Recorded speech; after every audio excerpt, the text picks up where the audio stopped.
베드로 사도는 추후 68년에 순교를 당한 것으로 그렇게 알려지고 있습니다.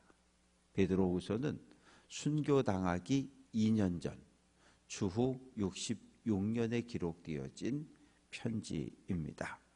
이 편지는 오늘날의 투르키예 지역, 소아시아 지역에 있는 교회들에게 보내진 편지인데 주 66년 이때는 네로 황제에 의한 박해가 가장 심했었고 로마 시를 중심으로 한, 그리고 두 번째는 여러 지역에는 이단들이 일어나서 득세하기 시작했는데 이단들, 영지주의자들은 성도들의 마음을 흔듭니다. 그런데 영지주의는 이원론, 헬라 철학의 이원론에 뿌리를 두고 있기 때문에 모든 걸 둘로 나누어 버립니다.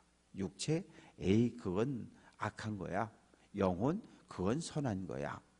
그래서 헬라 철학은 기본적으로 육체를 부정해요. 그러니까 육체를 소중히 여기지 않아요. 그런데 우리는 하나님의 형상을 닮은, 하나님께서 창조한 육체를 우리는 아주 소중하게 여기는 사람들입니다. 그런데 영지주의자들은 우리에게 접근해서 예수님을 그리스도로 영접하셨습니까? 아멘. 그러면 예수 믿고 영원히 구원받으면 됐습니다. 육체요? 아예 아무렇게나 살아도 돼요. 뭐 하고 싶은 거 다 하세요. 뭐 술도 마시고 뭐 그냥 온갖 쾌락, 아예 괜찮아요. 하고 싶은 대로 하세요. 이러고 유혹을 하거든요. 그래서 오늘날에도 영지주의 같은 이단들은 많은 사람을 유혹하는데 동일한 방법을 사용하고 있습니다. 그래서 오늘 베드로는 소아시아 지역의 여러 성도들에게 본인이 이제 삶이 오래 남지 않은 것을 알고 있었고, 그래서 마지막으로 부탁하고 있는 것은 믿음을 굳게 지키라는 거예요. 그리고 심판의 때가 임박했다고 알려주고 있습니다. 그래서 1절부터 2절까지 말씀 속에는 내가 왜 이 편지를 썼는지, 사랑하는 자들아, 내가 이제 이 둘째 편지를 너희에게 쓰노니, 둘째 편지, 또 두 편지 의미는 뭐냐 하면 베드로 전서를 가르치는 이야기일 수도 있고, 베드로 후서 가운데 3장 앞에 있는 1장, 2장의 이야기를 하고 있을 수도 있습니다.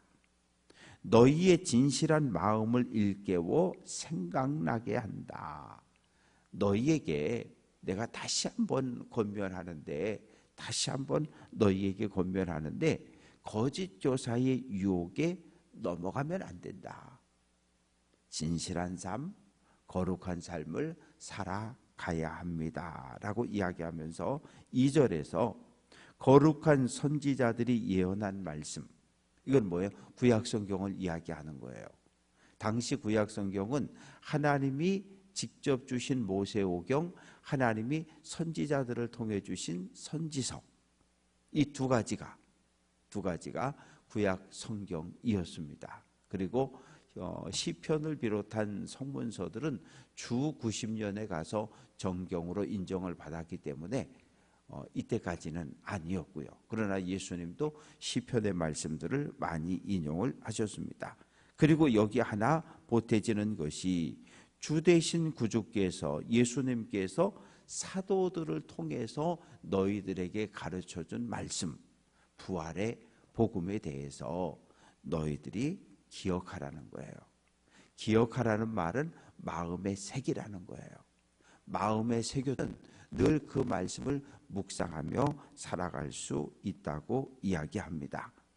그러면서 이제 3절부터 7절까지 말씀을 통해서 거짓 교사들이 너희에게 왔다고 알려줍니다.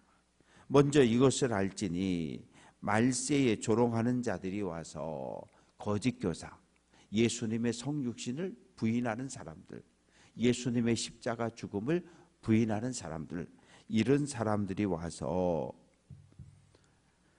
자기의 정욕을 따라 행하며 조롱한다. 자기의 정욕을 따른다는 건 자기 탐욕, 자기 욕심을 따라서 더 구체적인 내용은 예수님이 메시아 맞는데 어떻게 메시아가 십자가에 못 박혀 죽임을 당할 수 있어? 유대인들이 생각하는 메시아는 승리하는 메시아, 유대를 로마 제국에서 해방시키는 메시아, 영광의 메시아, 승리의 메시아를 꿈꿨지 단 한 번도 십자가에 못 박혀 죽임을 당하는 그런 힘없고 연약한 메시아를 기다린 적도 꿈꾼 적도 없었거든요.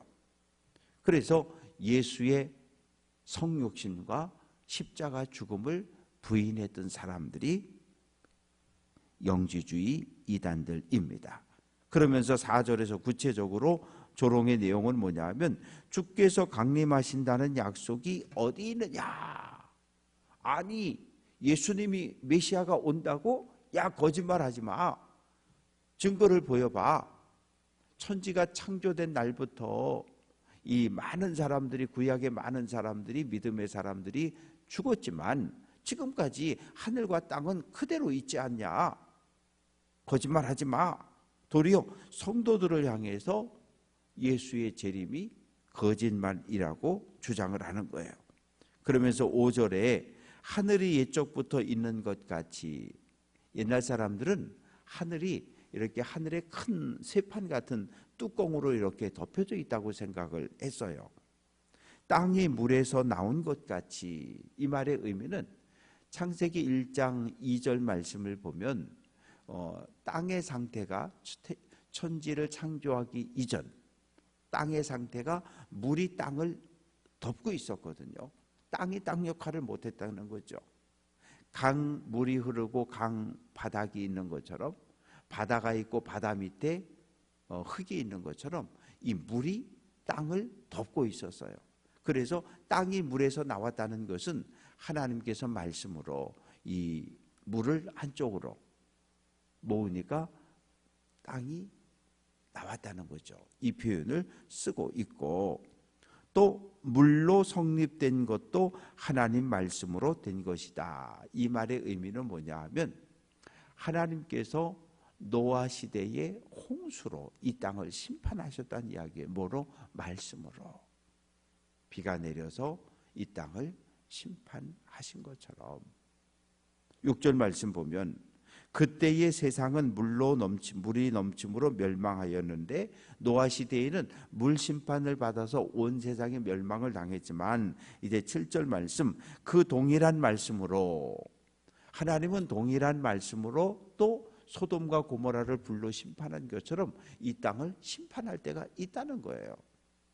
그래서 하나님의 심판 때까지는 이 땅을 그대로 내버려 두신다는 거죠. 그래서 이제 8절부터 9절까지 말씀 속에 그러면 왜 예수님이 재림하지 않습니까? 왜 재림의 때가 점점 늦어집니까? 왜냐하면 주후 66년이니까 예수님이 십자가에 죽고 부활해서 하늘로 올라가고 이미 30년이 지나갔거든요. 한 세대가 지나갔는데 아직까지도 예수님의 재림이 임하지 않는 이유는 도대체 무엇입니까? 이렇게 질문을 하는 거죠. 그래서 8절 말씀 보면 주께는 하루가 천년 같고 천년이 하루 같다는 이 말씀을 이 한 가지를 기억하라. 시간의 개념이 우리는 1분 그러면 60초 1시간 그러면 60분, 하루 그러면 24시간, 1년 365일. 우리가 가지고 있는 시간 개념은 이래요. 그런데 하나님의 시간 개념은 다르다는 거죠. 우리가 생각하는 하루가 1000년이 될 수도 있고 우리가 생각하는 1000년이 단 하루가 될 수도 있다는 거예요. 그러면서 하나님의 시간하고 우리들이 생각하는 시간은 다릅니다. 그래서 우리는 1000년이라고 이야기할 수 있지만 하나님께는 1시간에 불과합니다. 언제 주님의 재림이 임할지 여러분 정신을 차리고 깨어 기다리십시오. 그러면서 9절 말씀 속에 그럼 왜 하나님이 늦게 오시냐? 왜 하나님이 늦게 오시냐? 그 이유를 설명해 주고 있는데 9절 중간에 보면 오직 주께서는 너희를 대하여 오래 참으사 아무도 멸망하지 아니하고 다 회개하기에 이르기를 원하시느니라. 오래 참으시는 분이라는 거예요. 왜? 우리를 구원하기 위해서. 우리가 어떻게 구원을 받았습니까? 하나님이 참아주셨기 때문에. 만약에 예수님의 재림이 우리가 태어나기 이전 세대에 임했더라고 한다면 우리는 이 땅에 존재할 수 없겠지요. 오늘 이 땅에 우리가 살아 있으면서 하나님을 예배하고 영광 돌리고 행복을 누리며 살아가는 이유는 하나님이 우리가 예수 믿고 돌아와 구원 얻기까지 오랫동안 참고 기다려 주셨기 때문에 우리가 구원을 얻었다고 이야기합니다. 그러면서 하나님은 모든 사람이, 하나님의 형상을 가진 모든 사람이 다 하나님 앞에 돌아와서 회개하고 구원 얻기를 원하기 때문에 예수의 재림이 늦어지고 있다고 이야기합니다. 그러나 10절 말씀 보면 10절부터 13절까지 말씀 속엔 예수의 재림이 곧 온다는 거예요. 그러나 주의 날이 도둑같이 온다. 도둑같이 온다는 말의 표현은 10명의 밤새도록 경비를 서도 한 사람의 도둑을 못 막는다는 말이 있잖아요. 도둑이 언제 어느 때 오는지 아무도 몰라요. 그래서 도둑 맞았다라고 할 때에 전혀 예상하지 못할 때에 도둑이 왔다 가는 거죠. 예수님의 재림도 그렇게 온다는 거예요. 그래서 그날에는, 예수님이 재림하는 그날에는 하늘이 큰 소리로 떠나가고, 옛날 사람들은 하늘에 큰 쇠판이 덮여져 있다고 생각하기 때문에 이 쇠판이 없어 날아가 버렸다는 거죠. 예수님 재림하는 날에는. 그리고 물질이 뜨거운 불에 풀어지고 그 땅과 그 중에 있는 모든 일이 다 드러나게 된다라고 말합니다. 눈에 보이는 산, 건물, 눈에 보이는 모든 것들이 한순간에 다 사라져 버린다는 거예요. 새 하늘과 새 땅이 나타난다는 거예요. 예수님 재림의 특징은 뭐예요? 하늘에 있는 새 예루살렘이 이 땅으로 내려오는 거거든요. 새 예루살렘이 이 땅에 내려오려면 이 땅에 있는 기존의 것들은 모두 사라져야 해요.